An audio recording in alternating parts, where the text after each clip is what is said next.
నమస్కారం ఘంటారావానికి స్వాగతం. ముందుగా ప్రధానాంశాలు. పంచాయతీ ఎన్నికల విషయంలో ఎస్ఈసీ ప్రాసీడింగ్ పై స్టే ఇవ్వలేం, ప్రభుత్వానికి తేల్చి చెప్పిన హైకోర్టు.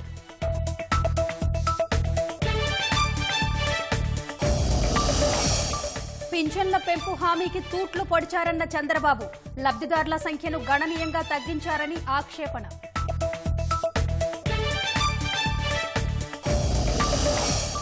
డబ్బులు లేకే అన్నదాతల ఆత్మహత్యలన్న పవన్, కౌలు రైతుల బాగు కోసం జై కిసాన్ కార్యక్రమం చేపడతానని వెల్లడి.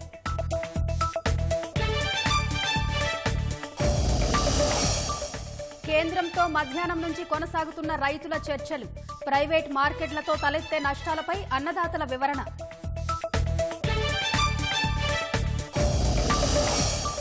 నేరం రుజువైన నేతలపై జీవితకాల నిషేధం తగదన్న కేంద్రం, పిటిషన్ కొట్టివేయాలంటూ సుప్రీంకోర్టులో అఫిడవిట్.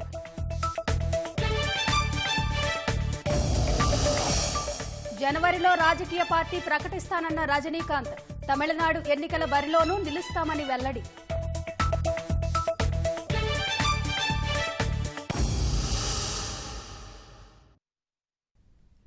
ఫిబ్రవరిలో పంచాయతీ ఎన్నికల నిర్వహణకు రాష్ట్ర ఎన్నికల కమిషన్ నవంబర్ 17న ఇచ్చిన ప్రాసీడింగ్స్ పై స్టే ఇవ్వలేమని హైకోర్టు తేల్చి చెప్పింది. తదుపరి విచారణను రేపటికి వాయిదా వేసింది. పంచాయతీ ఎన్నికల నిర్వహణ ప్రక్రియను నిలిపివేయాల్సిందిగా పంచాయతీరాజ్ శాఖ ముఖ్య కార్యదర్శి గోపాలకృష్ణ ద్వివేది హైకోర్టులో వ్యాజ్యం దాఖలు చేశారు. కరోనా ఉధృతి దృష్ట్యా ఎన్నికలపై పునరాలోచన చేసేలా ఎన్నికల సంఘాన్ని ఆదేశించాలని కోరారు. సుప్రీంకోర్టు ఉత్తర్వులు రాష్ట్ర ప్రభుత్వ అభిప్రాయానికి విరుద్ధంగా ఎన్నికల సంఘం ఏకపక్షంగా నిర్ణయం తీసుకుందని పిటిషనర్ తరపు న్యాయవాది వాదించారు. రోజుకు సగటున 1000 కేసులు నమోదవుతున్నట్లు తెలిపారు. జిల్లా యంత్రాంగం కరోనాను అదుపు చేసే పనిలో ఉందని తెలిపారు. సాధారణ పరిస్థితులు ఏర్పడినప్పుడు ప్రభుత్వమే ఎన్నికల సంసిద్ధత గురించి ఎన్నికల సంఘానికి తెలియజేస్తుందన్నారు. రాష్ట్రంలో ఎన్నికల నిర్వహణకు అనువైన పరిస్థితులు లేకపోయినా ప్రభుత్వ అభిప్రాయానికి ప్రాధాన్యం ఇవ్వకుండా ఫిబ్రవరిలో ఎన్నికల నిర్వహణకు సమాయత్తం అవుతోందన్నారు. ఈ అంశాలన్నింటినీ పరిగణలోకి తీసుకుని ఎన్నికల సంఘం నవంబర్ 17న జారీ చేసిన ప్రాసీడింగ్స్ ను నిలుపుదల చేయాలని కోరారు. ఎన్నికల నిర్వహణపై ప్రభుత్వానికి 3 సార్లు సమాచారం ఇచ్చినట్లు ఎన్నికల సంఘం తరపు న్యాయవాది ధర్మాసనం దృష్టికి తీసుకొచ్చారు. ఇరు వర్గాల వాదనలు విన్న హైకోర్టు విచారణను రేపటికి వాయిదా వేసింది.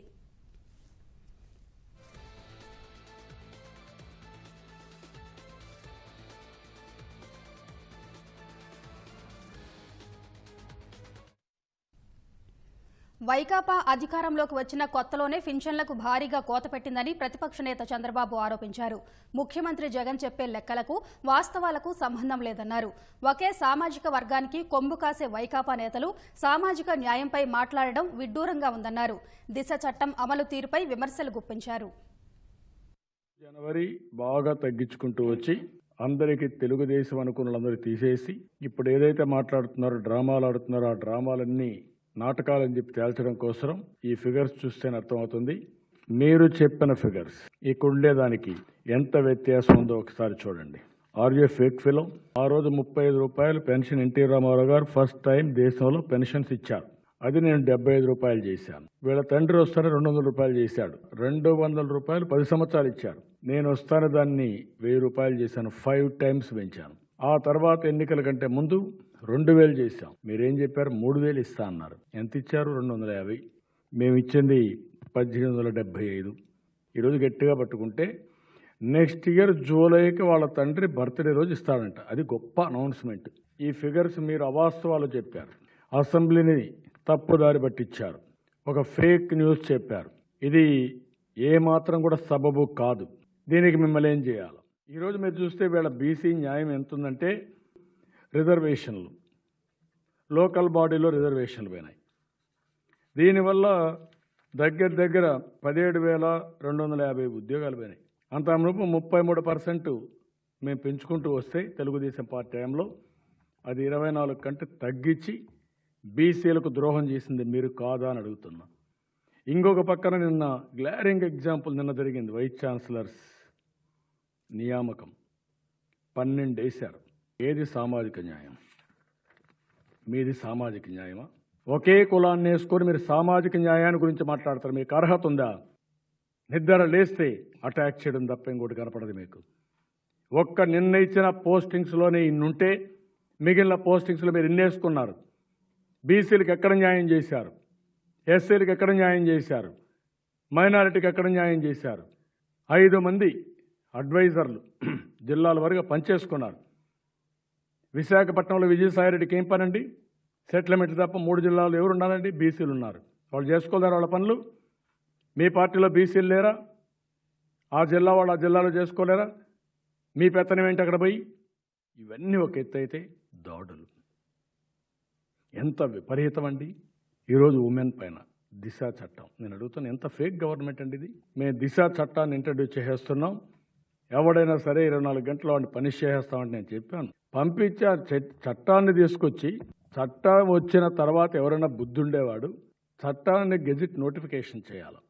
మొత్తం ఆ చట్టాన్ని ఢిల్లీకి పంపించి ఇక్కడ పోలీస్ స్టేషన్ ఓపెన్ చేస్తారండి ఎవరైనా బుద్ధి ఉండేవాళ్ళు? దిశ పోలీస్ స్టేషన్, నేను కట్టిన పోలీస్ స్టేషన్ రంగులు వేసుకుని రిబ్బన్ కట్ చేస్తే టిక్కర్ సీఎం, దిశ చట్టం అమల్లోకి వచ్చేసింది. ఏమనాలండి ఇన్ని ఎట్లా ఏ విధంగా అన్వయించాలి? రాష్ట్ర పరువేం కావాలి ఇలాంటి వాళ్ళతో? అదై వస్తే ఇక్కడికి రివ్యూ చేస్తున్నాడు. ఒకసారి చూశాను నేను, దిశ చట్టాన్ని రివ్యూ చేస్తున్నాడు. అతని మాయకుడా, మనోమాయకులమా, ప్రజల మాయకుల, మేధావుల మాయకుల, నాకైతే అర్థం కాలేదు. వృద్ధులకు పింఛన్ పెంచడానికి అవసరమైన నిధులు ప్రభుత్వం వద్ద ఉన్నప్పుడు కష్టాల్లో ఉన్న రైతులకు ఎకరాకు 35,000 చొప్పున సాయం చేసేందుకు ఎందుకు వెనకడుగు వేస్తున్నారని జనసేన అధ్యక్షుడు పవన్ కళ్యాణ్ ప్రశ్నించారు. చిత్తూరు జిల్లా కార్యకర్తలతో భేటీ కోసం తిరుపతి వచ్చిన ఆయనకు కార్యకర్తలు ఘన స్వాగతం పలికారు. తిరుపతి లోక్సభ స్థానం ఉప ఎన్నిక అభ్యర్థి ఎంపిక, రజనీకాంత్ రాజకీయ ప్రవేశం, కేంద్రం తీసుకొచ్చిన వ్యవసాయ చట్టాలు, జనసేన రూపొందిస్తున్న జై కిసాన్ కార్యక్రమాలపై పవన్ స్పందించారు. దాదాపు ఈ సంవత్సరంలో ఇది 3వసారి రైతులు నష్టపోవడం, వాలిపోయిన పంటని కోసే స్తోమత లేక 4 రైతులు ఆత్మహత్యలు చేస్తున్నారు. ప్రతి రైతుకి 30 నుంచి 35,000 ఇవ్వాల్సిన అవసరం ఉంది. ఆ డిమాండ్కి ప్రభుత్వం స్పందించి తీరాలి. ఆ 35,000లో 10,000 రూపాయలన్నా విడుదల చేయమన్న ముందస్తు సాయంగా ఎంతో కొంత సహాయం రైతుకు అందుతుంది. కానీ కౌలు రైతుకి మటుకు సంపూర్ణ న్యాయం జరగట్లేదు. మొన్న ఈ మధ్యన తెలంగాణలో జరిగిన దుబ్బాక ఎన్నికలు కూడా కౌలు రైతుల్ని వదిలేశారన్నది కూడా ఒక ప్రధానమైన అంశంగా మారింది. వ్యవసాయం అనేది లాభసాటి వ్యవసాయంగా కావాలి అన్నదే జనసేన ఆలోచన. దీని మీద ఒక ప్రత్యేకమైన ఒక ప్రధాన కార్యక్రమం రూపుదిద్దుకోబోతుంది. జై కిసాన్ అని నిర్ణయించుకున్నాం. భారతీయ జనతా పార్టీ ప్రభుత్వం కూడా కిసాన్ బిల్ వెనక ముఖ్య ఉద్దేశం రైతు లాభసాటిగా ఉండాలని చెప్పారు. దాంట్లో తప్పులు మీకు ఏవైతే అభ్యంతరాలు అవి చెప్పండి, మీరు దాని గురించి ఖచ్చితంగా దాన్ని అడ్రస్ చేస్తామని చెప్పారు. రజనీకాంత్ గారు పాలిటిక్స్లోకి రావాలి అని చెప్పి చాలా మాట ఉంది. పరోక్షంగా ఒకసారి ఆయనకి డిఎంకేకి గెలిపించండి అని చెప్పి ఆ టైంలో చెప్పడం. ఎవరైనా సరే కొత్త వ్యక్తి వస్తున్నప్పుడు, ఒక బలమైన ఆలోచనతో వస్తున్నప్పుడు అంత మంచిగా జరుగుతుందని నేను కోరుకుంటున్నాను. అలాంటిది వాళ్ళందరూ విజయవంతం కావాలని మనస్ఫూర్తిగా కోరుకుంటాం. తిరుపతి ఉప ఎన్నికలకు సంబంధించి 3 అభ్యర్థులు మా తరపున ఉన్నారు. మేమేమని నిర్ణయించుకున్నామంటే అందరం కూర్చొని ఒక జాయింట్ కమిటీ పెట్టి జనసేనకి బాగుంటుందంటే జనసేన చేస్తుంది, లేదంటే భారతీయ జనతా పార్టీకి బాగుంటుంది, ఇవన్నీ ఒక సమగ్రంగా జాయింట్ కమిటీ సంపూర్ణంగా కూర్చొని ఎలా చేస్తే బాగుంటుంది, ఎలా చేస్తే ప్రభావితంగా చేయగలం, వీటన్నిటిని ఆలోచించే ముందుకెళ్తాం తప్ప డిక్లేర్ చేయలేదు. భారతీయ జనతా పార్టీ కూడా ఎవరు డిక్లేర్ చేయలేదు. కనీస మద్దతు ధరకు చట్టబద్దత కల్పిస్తూ చట్టం తేవాలని రైతు సంఘాల ప్రతినిధులు డిమాండ్ చేసినట్లు తెలుస్తోంది. కేంద్రంతో 4వ విడత చర్చల్లో పాల్గొంటున్న రైతు సంఘాల ప్రతినిధులు ఆ విషయమై రైతుల అభిప్రాయాలను తీసుకోవాలని కోరినట్లు సమాచారం. చర్చల విరామ సమయంలో కేంద్ర మంత్రులు భోజనానికి ఆహ్వానించగా సున్నితంగా తిరస్కరించిన రైతు సంఘాల ప్రతినిధులు తమ డబ్బులతో కొనుగోలు చేసి భోజనం చేశారు. నూతన వ్యవసాయ చట్టాలను వ్యతిరేకిస్తూ పోరుబాట పట్టిన రైతు సంఘాలు కేంద్రం మధ్య చర్చలు సుదీర్ఘంగా సాగుతున్నాయి. మధ్యాహ్నం మొదలైన సంప్రదింపులు ఇంకా కొనసాగుతున్నాయి. 4వ విడత చర్చల్లో భాగంగా కేంద్ర మంత్రులు నరేంద్ర సింగ్ తోమర్, పీయూష్ గోయల్, సోంప్రకాష్ రైతు సంఘాల ప్రతినిధులతో విజ్ఞాన్ భవన్లో భేటీ అయ్యారు. ఈ నెల 1వ తేదీన జరిపిన చర్చల్లో చట్టాలపై అభ్యంతరాల అధ్యయనానికి కమిటీ ఏర్పాటు చేస్తామన్న కేంద్ర మంత్రుల ప్రతిపాదనకు రైతు ప్రతినిధులు నిరాకరించడంతో చర్చలు విఫలమయ్యాయి. ఈ నేపథ్యంలో ఈ మధ్యాహ్నం మరోసారి రైతు సంఘాలతో చర్చలు జరుపుతోంది. కొత్త చట్టాలను ఉపసంహరించాలని డిమాండ్ చేసిన రైతు సంఘాల ప్రతినిధులు కొత్త చట్టాల ప్రభావంపై మీడియా కథనాలను ప్రభుత్వం దృష్టికి తెచ్చారు. కనీస మద్దతు ధరకు చట్టబద్దత కల్పిస్తూ చట్టం తేవాలని డిమాండ్ చేసినట్లు సమాచారం. ఈ చట్టం తయారీకి ముందు రైతు అభిప్రాయం తీసుకోవాలని కోరినట్లు తెలుస్తోంది. చర్చల విరామ సమయంలో కేంద్ర మంత్రులు రైతు సంఘాల ప్రతినిధులను భోజనానికి ఆహ్వానించగా వారు సున్నితంగా తిరస్కరించారు. డబ్బులు చెల్లించి భోజనం చేశారు. అంతకుముందు కొత్త చట్టాలపై తమ అభ్యంతరాలను తెలియజేస్తూ రైతు సంఘాలు కేంద్రానికి సవివరంగా లేఖ రాశాయి. నూతన చట్టాలతో రైతులకు ప్రయోజనం లేదని, వాటి వల్ల కార్పొరేటర్లకు మాత్రమే లబ్ధి చేకూరుతుందని ఆందోళన వ్యక్తం చేశాయి. కార్పొరేటర్లకు స్వేచ్ఛ ఇవ్వడం ద్వారా నియంత్రణ అధికారం వారి చేతుల్లోకి వెళుతుందని ఆరోపించాయి. ప్రైవేటు మార్కెట్లకు అనుమతించడం ప్రభుత్వ మార్కెట్లను నీరుగార్చడమేనని పేర్కొన్నాయి. ప్రైవేటు మార్కెట్లలో న్యాయపర రక్షణ అవకాశాలు లేవని తెలిపాయి. 3 కొత్త వ్యవసాయ చట్టాలు సహా విద్యుత్ బిల్లు 2020ను ఉపసంహరించుకోవాలని డిమాండ్ చేశాయి. ప్రభుత్వం సానుకూలంగా స్పందించి రైతు సాధికారతకు తోడ్పాటు అందించాలన్న రైతు సంఘాలు కొత్త చట్టాలను వెనక్కి తీసుకోకపోతే ఆందోళనలు ఉధృతం చేస్తామని హెచ్చరించాయి. సింఘ సరిహద్దు వద్ద సమావేశమైన 32 రైతు సంఘాలు సంయుక్త కిసాన్ మోర్చా నేతృత్వంలో పోరాటాన్ని కొనసాగించాలని తీర్మానించాయి. ఈ నెల 5న గ్రామాల్లో మోదీ ప్రభుత్వం కార్పొరేటర్లకు వ్యతిరేకంగా ఆందోళనకు పిలుపునిచ్చాయి.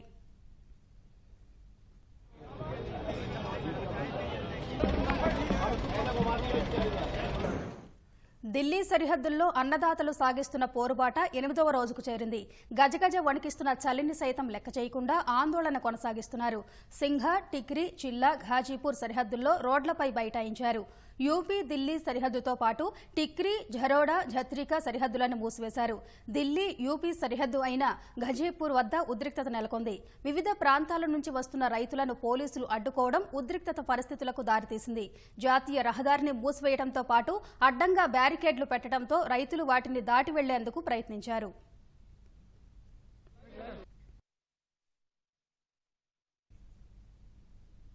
గ్రేటర్ హైదరాబాద్ ఎన్నికల్లో మరోసారి గులాబీ పార్టీ గుబాళిస్తుందని ఆరా ఎగ్జిట్ పోల్స్ అంచనా వేసింది. 85 డివిజన్లలో గెలిచి మేయర్ పీఠాన్ని తెరాస పార్టీనే దక్కించుకుంటుందని ఆరా మీడియా సర్వే తేల్చి చెప్పింది. 23 నుంచి 33 సీట్లతో భాజపా, 36 నుంచి 46 స్థానాల్లో ఎంఐఎం విజయం సాధిస్తాయని తెలిపారు. కాంగ్రెస్ 6 డివిజన్లకు మాత్రమే పరిమితమవుతుందని సర్వే వెల్లడించింది.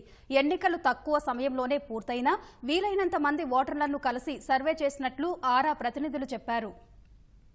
జరిగినటువంటి గ్రేటర్ హైదరాబాద్ మున్సిపల్ కార్పొరేషన్ ఎన్నికల్లో తెలంగాణ రాష్ట్ర సమితి అంటే 78 ± 7 అనేక మంది ఓటర్లు వారు ఏ పార్టీకి ఓటేశారో స్పష్టంగా చెప్పనటువంటి కారణంగా కొంత రేంజ్ ఎక్కువ తీసుకోవాల్సి వస్తుంది.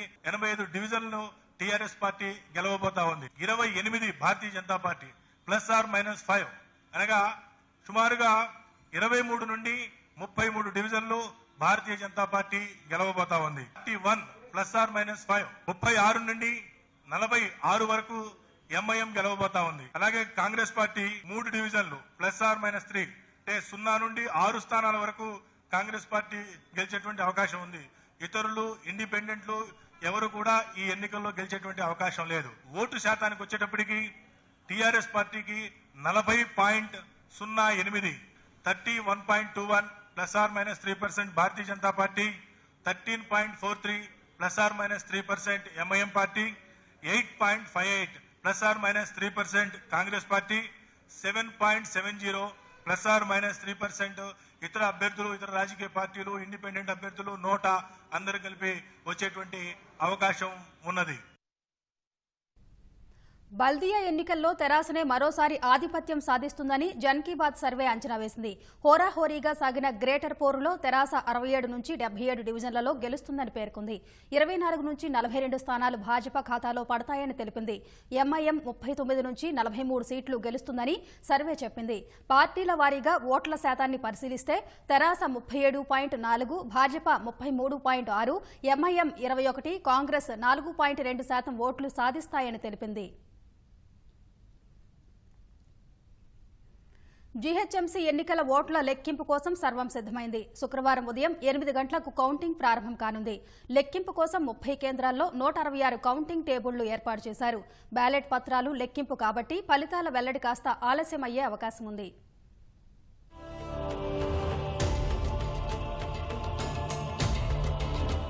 జీహెచ్ఎంసీ ఎన్నికల ఓట్ల లెక్కింపు కోసం యంత్రాంగం అన్ని ఏర్పాట్లు పూర్తి చేసింది. లెక్కింపు కోసం 30 కేంద్రాల్లో 166 కౌంటింగ్ టేబుళ్లు అందుబాటులో ఉంచారు. ఒక్కో డివిజన్ కు 14 టేబుళ్లతో కూడిన కౌంటింగ్ హాల్ ఉంటుంది. హాల్లో రిటర్నింగ్ అధికారి, సహాయ రిటర్నింగ్ అధికారి, ఒక పరిశీలకుణ్ణి నియమించారు. అభ్యర్థులు ఒక్కో టేబుల్ కు ఒక ఏజెంట్ ను నియమించుకునే అవకాశం ఉంటుంది. మొదట పోస్టల్ బ్యాలెట్లు, తర్వాత రెగ్యులర్ బ్యాలెట్ పత్రాల లెక్కింపు చేపడతారు. తొలుత పోలైన అన్ని ఓట్ల లెక్కను సరిచూస్తారు. తర్వాత అభ్యర్థుల వారీగా ఓట్లు లెక్కిస్తారు. పరిశీలకుని అనుమతి తర్వాతే తుది ఫలితాలు ప్రకటిస్తారు. అన్ని కౌంటింగ్ హాళ్లలో వీడియోగ్రఫీ, సీసీటీవీ కెమెరాలు ఏర్పాటు చేశారు.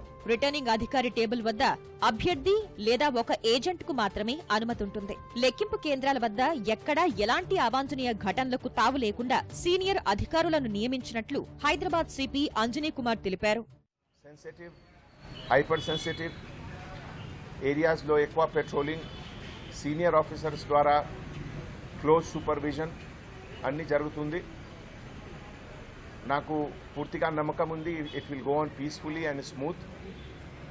తర్వాత రేపు హైదరాబాద్ సిటీకి అన్ని 15 కౌంటింగ్ సెంటర్స్లో బందోబస్తు అరేంజ్మెంట్ కంప్లీట్ అయింది. ప్రతి ప్లేస్లో ఒక senior officer, ACP rank officer, additional DCP rank officer, తర్వాత ప్రతి 2-3 కౌంటింగ్ సెంటర్కి ఒక డీసీపీ ర్యాంక్ ఆఫీసర్స్ కూడా ఉంటారు.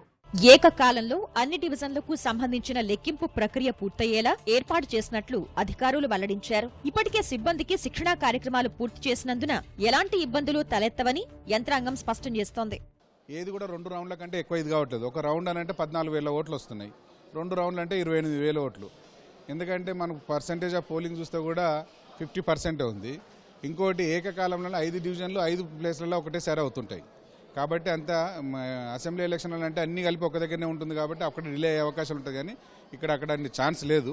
ఇద్దరు అభ్యర్థులకు సమానంగా ఓట్లు వస్తే లాటరీ పద్ధతిన డ్రా తీసి ఫలితాన్ని ప్రకటిస్తారు. గ్రేటర్ హైదరాబాద్ లో అత్యంత తక్కువగా 11,818 ఓట్లు పోలైన మెహదీపట్నం వార్డు ఫలితం తొలుత వెలువడే అవకాశం ఉంది. మెజారిటీ వార్డులో 15 నుంచి 27,000 వరకు ఓట్లు పోలైన నేపథ్యంలో 2 రౌండ్లలో అత్యధికంగా 136 డివిజన్లకు సంబంధించిన ఓట్ల లెక్కింపు త్వరగా పూర్తవుతుంది. 28,000 కంటే ఎక్కువ ఓట్లు పోలైన 12 వార్డుల్లో 3 రౌండ్ల కౌంటింగ్ జరగనుంది. అత్యధికంగా 37,445 ఓట్లు పోలైన మైలార్ దేవపల్లి ఫలితం ఆలస్యంగా వెలువడే అవకాశం ఉంది. తమిళ సూపర్ స్టార్ రజనీకాంత్ రాజకీయ పార్టీ ఏర్పాటుపై సుదీర్ఘ కాలంగా కొనసాగుతున్న ఉత్కంఠకు తెలపడింది. నూతన సంవత్సరం సందర్భంగా రజనీ రాజకీయ రంగ ప్రవేశం చేయనున్నారు. జనవరిలో రాజకీయ పార్టీని ప్రారంభించనున్నట్లు రజనీకాంత్ స్వయంగా ప్రకటించారు. 2021 తమిళనాడు శాసనసభ ఎన్నికల్లో సైతం పోటీ చేయనున్నట్లు వెల్లడించారు. తమిళనాడులో మార్పు ఇప్పుడు కాకుంటే మరెప్పటికీ సాధ్యం కాదన్న రజనీ ప్రజల సంక్షేమం కోసం ప్రాణ త్యాగానికైనా సిద్ధమేనని స్పష్టం చేశారు.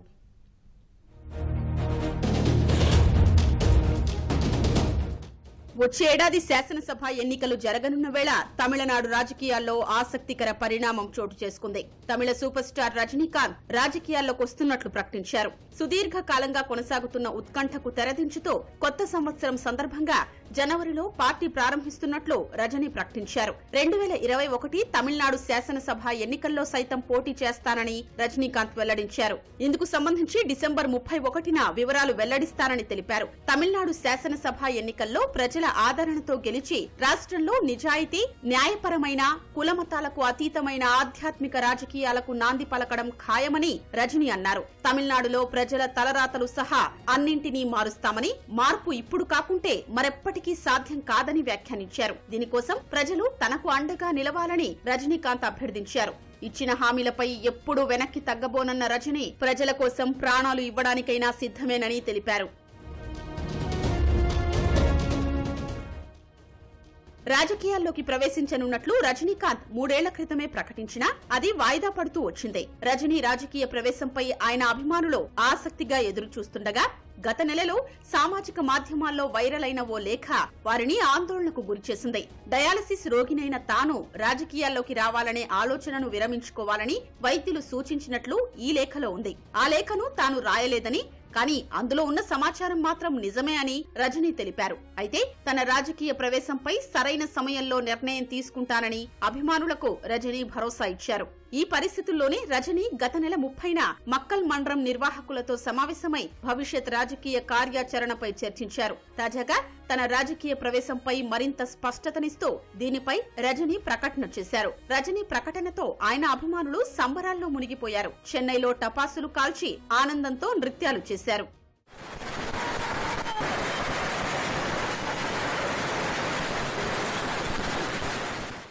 రజనీ సహనటుడు కమల్ హాసన్ ఇప్పటికే మక్కల్ నీతి మయ్యం పేరుతో పార్టీ స్థాపించి తమిళనాడు రాజకీయాల్లోకి ప్రవేశించారు. తమిళ రాజకీయాల్లో ఇప్పటికే పలు చిన్న పార్టీలతో కలిసి పనిచేస్తున్న అన్నా డిఎంకే మధ్య ద్విముఖ పోరు నడుస్తోంది. ఈ పరిస్థితుల మధ్య త్వరలో శశికళ సైతం జైలు నుంచి విడుదల కానుండగా భాజపా కూడా తమిళనాడులో సత్తా చాటుకోవాలనే వ్యూహాలతో సిద్ధమైంది. ఈ పరిస్థితుల్లో రజనీకాంత్ కూడా రంగప్రవేశం చేయనుండటంతో తమిళనాడు రాజకీయాలు ఆసక్తిగా మారే సూచనలు కనిపిస్తున్నాయి.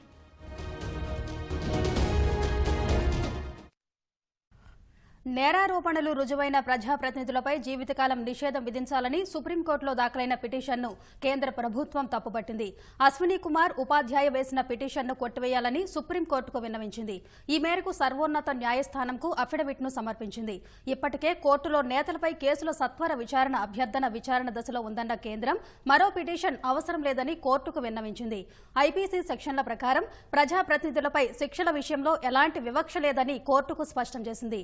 ఇప్పటికే నేతల విచారణ సందర్భంగా న్యాయస్థానాలు శిక్ష విధింపుపై పలు ఆదేశాలు ఇస్తున్నట్లు పేర్కొంది. పేదలకు ఇళ్ల పథకంలో భాగంగా వైఎస్సార్ జగనన్న కాలనీల నిర్మాణానికి 24,776 కోట్ల రూపాయలు ఖర్చు చేసేందుకు ప్రభుత్వం పాలనా అనుమతి ఇచ్చింది. మొదటి దశలో 15,10,000, రెండో విడతలో 13,20,000 ఇళ్ల చొప్పున 2 దశల్లో 28,30,000 గృహాలు నిర్మించనున్నట్టు తెలిపింది. ప్రభుత్వం ఇచ్చే స్థలాలతో పాటు సొంత స్థలం ఉన్నవారికి ఇళ్ల స్థలాల క్రమబద్దీకరణ లబ్ధిదారులకు నిర్మాణం చేపట్టనున్నట్టు వెల్లడించింది. ఇంటికి 20 మెట్రిక్ టన్నుల చొప్పున ఇసుక ఉచితమని ఉత్తర్వుల్లో వివరించింది. ఇళ్ల నిర్మాణ సంస్థను రివర్స్ టెండరింగ్ ద్వారా ఎంపిక చేయాలని పేర్కొంది. ఇళ్ల నిర్మాణ ఏజెన్సీ ఎంపిక కోసం రాష్ట్ర స్థాయి కమిటీలను కూడా ఏర్పాటు చేశారు. వైఎస్సార్ కాలనీలకు నీటి సరఫరా కోసం 920 కోట్ల రూపాయలను పురపాలక, గ్రామీణ నీటి సరఫరా విభాగాల ద్వారా వెచ్చించాలని ప్రభుత్వం నిర్ణయించింది. బురేవి తుపాన్ ప్రభావంతో నెల్లూరు జిల్లాలో భారీ వర్షాలు కురుస్తున్నాయి. నెల్లూరు నగరం, గూడూరు, నాయుడుపేట, కోవూరు ప్రాంతాల్లో భారీ వర్షానికి లోతట్టు ప్రాంతాలు జలమయమయ్యాయి. నెల్లూరు నగరంలోని రంగనాయకులపేట, జెండా వీధి, నీలగిరి సంఘం, సండే మార్కెట్, పొగతోట ప్రాంతాల్లో ఇళ్లలోకి నీరు చేరడంతో ప్రజలు తీవ్ర అవస్థలు పడాల్సి వచ్చింది. గూడూరు పట్టణంలోనూ లోతట్టు కాలనీలు నీట మునిగాయి. నివర ప్రభావం నుంచే ఇంకా తేరుకోకముందే మళ్లీ కురుస్తున్న వర్షాలు రైతులను ఆందోళనకు గురిచేస్తున్నాయి. మొత్తం